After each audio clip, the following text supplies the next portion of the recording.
Ya'juj adalah dua nama suku dari turunan Adam, sama dengan kita manusia. Nabi SAW sebutkan ciri-ciri mereka. Mata mereka sobekannya kecil sehingga mata mereka kelihatan seperti sipit, tapi bola matanya besar. Mereka memiliki rambut yang keriting dan mereka memiliki poster yang umumnya seperti poster manusia. Hanya saja mereka ini memang menjadi fitnah, tanda-tanda hari kiamat. Mereka tidak berbaur dengan manusia yang lain.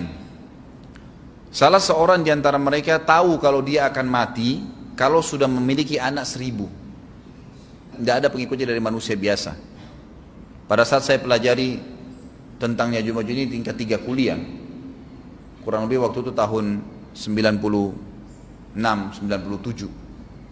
Dosen saya membuka kitabnya membahas masalahnya. Saya sempat tanya sendiri, saya bilang, Syekh, jumlahnya Ya'juj Ma'juj itu berapa banyak? Dia bilang tidak terhitung jumlahnya. Karena ada hadis yang berbunyi mereka akan mendatangi sebuah sungai, kalau tidak salah namanya Sungai Tibria. Sungai itu sekarang ada, besar. Bayangkan sungai ya, airnya banyak mengalir. Kata Nabi SAW, mereka akan mampir dan minum di situ. Mereka semua minum air sungai itu, dan yang terakhir dari mereka datang sudah nggak dapat air. Artinya air sungainya habis diminum. Bayangin berapa banyak jumlahnya tuh. Satu Jakarta aja sekarang kalau minum air sungai Ciliwung nggak habis. Mungkin nggak bakal habis kalau satu Indonesia pun minum. Bayangkan berapa banyak jumlah mereka tuh. Tidak terhitung. Nanti kan kita bacakan ayat-ayatnya tentunya. Banyak sekali ayat berhubungan dengan masalah itu. Tapi yang jelas pada saat itu Nabi SAW mengatakan, Allah berfirman kepada Isa, berkata, wahai Isa, aku akan mengeluarkan hamba-hambaku yang tidak ada seorang pun dari kalian bisa mengalahkannya, termasuk Isa alaihissalam, nggak bisa mengalahkan. Maka selamatkanlah dirimu bersama dengan pengikut-pengikutmu ke Gunung Tur namanya. Gunung Tur ini ada di Palestina. Ya. Ini rata-rata nanti hari kiamat ini di Syam, banyak negeri Syam kita. Gitu kan? Maka Nabi Isa pun alaihissalam menyelamatkan diri dengan pengikutnya ke Gunung Tur yang diikuti sama orang-orang yang beriman. Lalu tentu yang bisa ikut yang terjangkau pada saat itu, karena dunia sangat luas. Maka yang tidak sempat ikut dengan Nabi Isa AS, mereka dibunuh oleh Ya'juj Ma'juj. Allah Subhanahu Wa Taala memberikan ciri khas mereka, artinya cirinya mereka ini, mereka dihimpit di sebuah gunung. Di surah Al-Kahfi dijelaskan oleh Dzulkarnain. Dzulkarnain khilaf antara ahli sejarah mengatakan dia nabi atau dia orang saleh. Tapi Allahu alam, saya cenderung dengan pendapat yang mengatakan dia adalah seorang nabi. Karena Allah SWT angkat ceritanya dalam Al-Quran.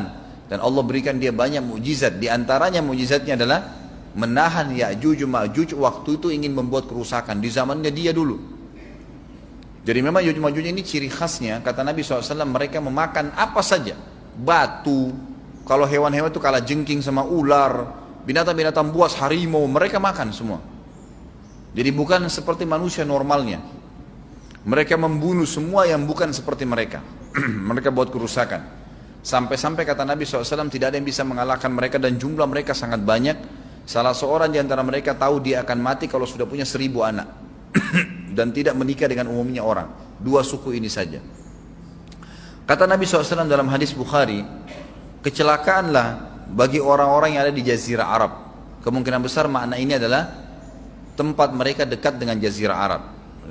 Sebagian ada satu syekh dari Mesir, sekarang ada bukunya sama saya dan sudah terjemahan bahasa Indonesia, judulnya Ya'juj Ma'juj. Kalau Bapak Ibu mau beli bisa, ada judulnya Ya'juj Ma'juj, tapi saya lupa penerbitnya apa. Itu agak tebal, harganya mungkin sekitar 85.000 atau 100 ribuan lah maksimal. Itu khusus dan beliau adakan penelitian, saya baca dan memang sangat konkret dan ilmiah. Beliau mendatangkan fakta kalau tempat Ya'juj Ma'juj yang disebutkan dalam Al-Quran itu ada di Cina, tembok Cina. Jadi seperti yang disebutkan dalam Al-Quran, 2 gunung yang disatukan, di antara celah gunung itu ditaruh tembaga-tembaga. Pernah pemerintah Cina mendapatkan ada celah dari tembok Cina itu yang bolong, waktu mereka mau tempel bolongan itu dengan batu tanah yang mereka biasa taruh sekarang, ternyata di dalam itu ada tembaga yang mengeras, dan seperti disebutkan dalam Al-Quran. di mana ya Zulkarnain mempertemukan antara besi-besi yang ditumpuk lalu dipanasi, dibakar sehingga menjadi meleleh, kemudian disirami lagi dengan timah yang meleleh juga dan dibiarkan kering sehingga menjadi tembok besi. Kata Nabi SAW, kecelakaan bagi orang-orang yang Jazirah Arab karena telah terbuka dari lubangnya Yajuj Majuj sebesar ini. Sudah kasih isyarat dengan jari ibu jari sama jari tengahnya. Artinya mereka sudah bisa melihat keluar. Tetapi kata Nabi SAW, setiap hari mereka terus menggali gunung itu, berusaha untuk keluar. Pada saat mereka tiba di malam hari, mereka capek, mereka mengatakan besok kita lanjutin. Mereka bangun besok pagi, gunungnya kembali utuh lagi. Sampai nanti waktu di mana Allah izinkan mereka keluar. Pada saat mereka keluar, maka mereka akan mulai membuat kerusakan. Ada di halaman 82 ya. Al-Anbiya 96 sampai 97 ayatnya. Ingatlah hingga apabila dibukakan tembok Ya'juj Ma'juj, bolong, jebol, dan mereka turun dengan cepat dari gunung-gunung itu, dari seluruh tempat yang tinggi. Kita tahu itu jaraknya berapa ratus kilometer, bahkan mungkin ribuan kalau nggak salah ya. Semuanya itu akan dipenuhi Ya'juj Ma'juj, dan telah dekatlah, kalau sudah terjadi itu, kedatangan janji yang benar, maksudnya hari kebangkitan. Maka tiba-tiba terbelalaklah mata orang-orang kafir. Mereka berkata, aduhai celaka kami, sesungguhnya kami dalam kelalaian tentang ini, bahkan kami adalah orang-orang yang zalim. Kenapa? Karena Ya'juj Ma'juj tidak lihat apakah kafir atau beriman. Mereka tidak butuh, bukan seperti Dajjal ya. Dajjal butuh jadi pengikutnya, oke, aman. Ini enggak, siapa saja ditemuin dibunuh. Dia enggak pandang, enggak mau tanya kamu dari suku mana, kamu agama apa, tidak dipandang. Orang-orang muslim pada saat itu, orang-orang muslim pada saat itu yang ikut dengan Nabi Isa AS berhasil selamat. Walaupun pada saat itu di muka bumi umumnya orang sudah beriman. Yang dimaksud di sini orang-orang kafir adalah adanya orang-orang yang masuk Islam karena terpaksa, karena mereka tidak terlalu faham pada saat itu, lalu mereka menganggap remeh informasi dari Nabi Isa AS. Maka mereka terbelalak matanya karena dibunuh oleh Ya'juj Ma'juj. Kata Nabi SAW di dalam hadis sahih riwayat Imam Bukhari, bahwasanya Ya'juj Ma'juj akan membunuh siapapun yang mereka temui. Bahkan pada saat mereka sudah merasa menguasai bumi, mereka melepaskan anak-anak panah mereka ke langit.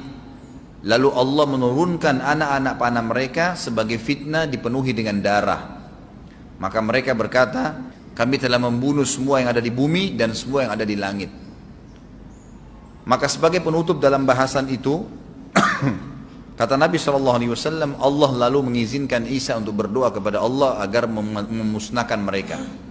Maka Isa AS pun akhirnya berdoa, meminta kepada Allah Subhanahu Wa Taala agar mereka semua dimusnahkan. Maka pada saat itu pun Allah Subhanahu Wa Taala menurunkan kepada mereka hama. Sebagian hadis menyebutkan serangga kecil seperti cacing, banyak sekali yang menimpa tubuh-tubuh mereka. Setiap orang satu, dan itu membuat mereka mati. Membuat mereka mati, dan mereka mati seketika semuanya. Jadi secara bersamaan semuanya meninggal. Allahu a'lam waktu itu berapa ratus juta jumlah orang Ya'juj Ma'juj pada saat itu, tapi semuanya akan mati. Dan seluruh muka bumi dipenuhi dengan jasad mereka. Setelah itu Nabi Isa AS pun berdoa kepada Allah Subhanahu Wa Taala agar menghilangkan jasad-jasad mereka yang baunya sudah luar biasa waktu saat itu disebutkan dalam hadis. Maka Allah Subhanahu Wa Taala mengabulkan dan mengutus dari arah barat burung-burung yang lehernya panjang dan pelatuk mulutnya besar, yang memegang setiap jasad Ya'juj diambil, diangkat, setiap orang satu burung. Bayangkan berapa banyak miliaran burung pada saat itu. Kita nggak tahu bagaimana, Allahu a'lam, tapi ini wahyu, penyampaian informasi yang pasti. Diambil, kemudian jasad-jasad mereka dilempar ke lautan. Lalu Allah SWT turunkan hujan. Pada saat turun hujan, maka hujan tersebut membersihkan semua bekas-bekas mereka, kotoran mereka, darahnya segala bersih. Maka bumi kembali subur lagi. Tapi tidak disebutkan berhubungan dengan masalah ini berapa lamakah kejadian tersebut terjadi. Kemudian setelah itu Isa AS memimpin lagi di muka bumi sampai beliau meninggal. Setelah Isa AS meninggal, kembali lagi sebagian besar manusia berbuat kekufuran. Kembali manusia berbuat kekufuran. Mereka kembali lalai, nggak ada lagi pemimpinnya karena terlalu banyak orang pada saat itu, maka ada yang kufur lagi.